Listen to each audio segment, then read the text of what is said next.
Hi friends, শুভ দুপুর। দেখো আমার মা রান্না বসিয়ে দিয়েছে।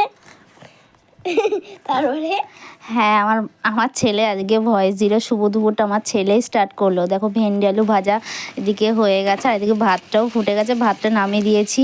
আর যে পটল দিয়ে আলুতে চিংড়ি মাছ দিয়ে যে করবো, পটল চিংড়ি করবো। তো এদিকে দেখো আমি কষাচ্ছি। তার আর বেশি আমি তো দুই পদই করি, দুই পদের বেশি কিছু করি না, কারণ একা মানুষ খায়। আমার ছেলে, ওর কোনো ঝামেলা নেই, ওকে যা দিয়ে দেবা তাই দিয়েই খাবে।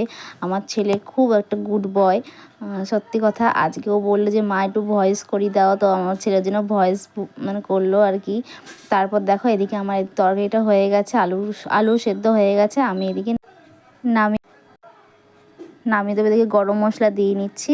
এদিকে আমার পটল চিংড়ি রেডি হয়ে গেছে। তো সবাইকে আমিও আরেকবার বললাম শুভ দুপুর ফ্রেন্ডস।